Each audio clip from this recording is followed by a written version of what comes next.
Okay, सबको जय मसीह की और नए साल की बहुत मुबारक हो, हैप्पी न्यू ईयर।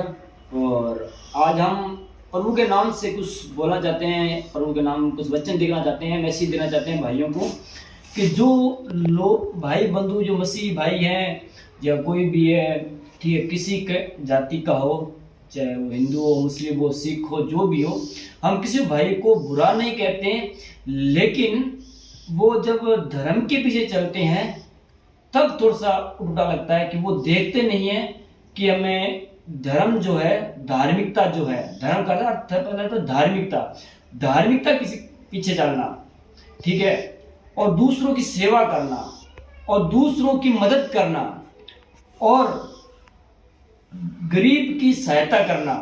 जो गरीब है, जिसके घर में चूल्हा जल नहीं जलता और जिसके पास 2 वक्त की रोटी नहीं है, उसकी मदद करें, यही धर्म और धार्मिकता है। और आइए हम प्रभु के लोग क्या कहते हैं, जो भाई बंधु है मेरे बहुत से ऐसे हैं जो गाइज वो अपने आप को मसीह तो कहते हैं, लेकिन ये नहीं देखते जैसे प्रभु चला था क्या वो लोग स्वयं वैसे चलते हैं।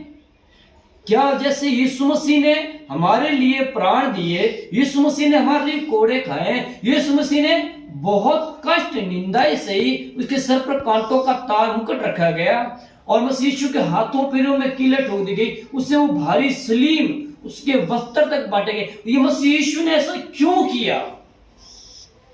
वो तो राजाओं का राजा है, प्रभुओं का प्रभु है, फिर प्रभु ने क्यों इतनी जलील और दुख भरी जिंदगी जी? जब राजा को किसी वस्तु की कमी होती है, नहीं होती ना, तो प्रभु ने इतना दुख सहा ताकि हम लोग बच जाएं, हमारी जिंदगी बच जाए। और यही तो मसीह यीशु ने कहा। यीशु के पीछे चलने का अर्थ क्या है? क्या अपने शौक पूरे करने हैं? क्या धन संपत्ति बटोरना है? या हम ये प्रार्थना करें कि हे प्रभु हमें हमारे घर में फुल आशीष दे? नहीं, प्रभु ने जो प्राण दिया है, जो प्रभु ने दुख से हैं, जो प्रभु ने कष्ट से हैं, वो हमारे पापों के लिए था। प्रभु ने हमारे पाप अपने ऊपर लेकर काल्वरी क्रूस पर, श्रापित क्रूस पर मारा गया और वह गाड़ा गया और वहां 2 डाकुओं के दाएं और बाएं टाके गए। एक ने विश्वास किया कि हे परमेश्वर तू, हे मसीह यीशु, तू अपने राज्य में मुझे स्मरण रखना, और एक ने कहा अगर तू मसीह है तो हमें भी बचा और नीचे उतरा। तो देख, दोनों में फर्क आता ना। प्रभु ने, एक ने विश्वास किया, एक ने नहीं किया। तो क्या प्रभु उसके पाप, जिसने विश्वास किया और प्रभु उसके पाप अपने ऊपर तुरंत ही लेकर मारा गया, गाड़ा गया, तीसरे दिन मृत्यु के डंक को तोड़कर, मृत्यु को हराकर जी उठा। आज तक कोई मुर्दों में जी उठा है? क्या किसी की भविष्यवाणी पहला हुई है? तो हर एक मसीह दूसरों पर दोष लगाने से पहले अपने आप को जांचना जरूरी है। हम एक वचन को देखते हैं, मत्ती समाचार 16वीं आयत, उसका 24वां अध्याय, हम 24 और 25 2 आयतें पढ़ेंगे। उसमें क्या लिखा? तब यीशु ने अपने चेलों से कहा, इससे कहा, मसीह यीशु ने कहा अपने चेलों से, यदि कोई मेरे पीछे आना चाहे तो अपने आप का इनकार करे और अपना क्रूस उठाए। कौन सा क्रूस उठाए? मसीह यीशु ने कौन सा क्रूस उठाने की बात कही है? आज से बहुत से लोग अपने आप को मसीह कहते हैं, लेकिन वो यीशु मसीह के पीछे चलते, पूरी रीति से नहीं चलते। किसी को तो दशमांश चाहिए, किसी को धन की ओर आंखें हैं, जो गरीब है। एक प्रभु ने वचन कहा था, मैं अगली वीडियो में शेयर करूंगा, 2 दमड़ी वाला वचन जो है ना, उसको अगली वीडियो में उस वचन को पढ़ूंगा। लेकिन आज जो है मसीह यीशु के पीछे चलने का पॉइंट मैं बता रहा हूं। हे भाइयों, मसीह यीशु ने कहा है, मेरे अपना क्रूस उठा और मेरे पीछे हो ले। तो अगर हमें जैसे मसीह यीशु ने हमारे लिए दुख उठाया है, मसीह यीशु ने हमें एक आदर्श दिया है मसीह यीशु ने हमें एक आदर्श दिया है, जैसे मैं दुख उठा रहा हूं आपके लिए, जो मुझ पर विश्वास करते हैं, जो मुझ पर विश्वास करते हैं, मैं उनके लिए दुख उठाता हूं, और आप उनके लिए दुख उठाओ जो विश्वास नहीं करते। आप उनके लिए दुख उठाओ जो विश्वास नहीं करते, ताकि वो तुम्हें देखकर विश्वास करें कि हाँ ये है मसीहत। हे भाइयों, गिरना उठना ये तो जिंदगी में चलता है, कि ये जीवन है। कभी हम गिरते हैं, कभी उठते हैं, कभी हमसे पाप हो जाता है, क्योंकि संसार जो मसीहों को बहुत टारगेट करता है, संसार जो है मसीहों को टारगेट करता है कि पाप में गिर जाएं, पाप में चलें, वो परमेश्वर तक ना तो खुद चलें उद्धार पाएं और ना किसी को उद्धार पाने। शैतान का ये तो हथियार है, हमारी अभिलाषा जागृत करता है, हमें धन की, हमें पाप में अलग अलग स्त्रियां औरतें दिखाता है, ताकि हम पाप में फंस जाएं। और कभी कभी हमारी बुद्धि इतनी, जो वचन पर चलते हैं, जो मसीह लोग हैं, उनकी बुद्धि भी भ्रष्ट हो जाती है, वो अपना पथ छोड़कर संसार की ओर भाग पड़ता है।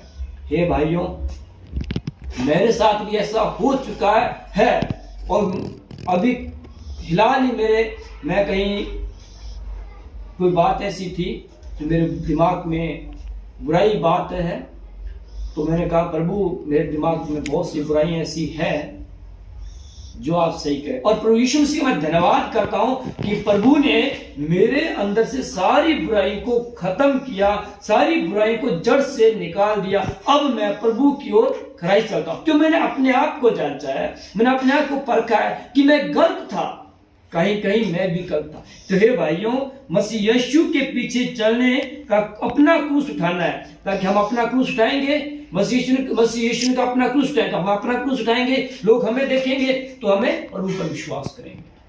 इसलिए भाइयों, ये नाराबाजी छोड़ो, धर्म के पीछे मरना छोड़ो, और असली धर्म यही है कि दूसरों पर दया करना और दूसरों की मदद करना। यही धर्म है, यही धार्मिकता है। और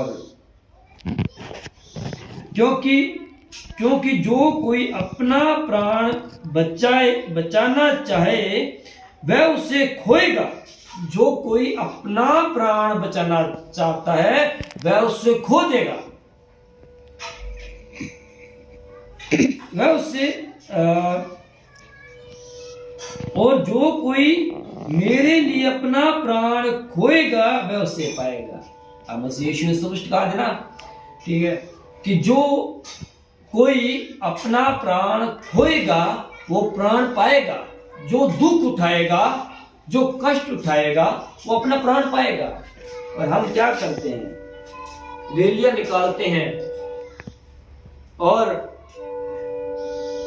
रैलियां निकालते हैं, धरना देते हैं और जय जयकार करते हैं। ये किसकी बदनामी होती है? हमारे रीजन वाले जो मसीह है, मैं उससे बातचीत कर रहा हूं कि आप लोग जब ये रैलियां निकालते हैं किसकी बेइज्जती होती है, किसका नाम खराब होता है, किसका रिजल्ट खराब होता है? मसीह यीशु का नाम। इसलिए भाइयों, मैं अपने भाई मसीह भाइयों से कहता हूं कि वक्त है, सुधर जाओ, वक्त रहते सुधर जाओ। एक भजन भी है कि जब यहोवा की लाठी पड़ती है ना तो आवाज नहीं आती, मनुष्य की लाठी पड़ती है तो आवाज आती है, लेकिन यहोवा की लाठी पड़ती है तो आवाज नहीं आती। इसलिए मैं आज अपने भाइयों से इतना ही कहना चाहता हूँ, नए साल के लिए बहुत बहुत, ये हम जो नया साल आ रहा है सबको, और इस नए साल में अपने जीवन को बदल कर नया बनकर मसीह यीशु में बढ़े। सबको जय मसीह की। सबको जय मसीह की। जय मसीह की।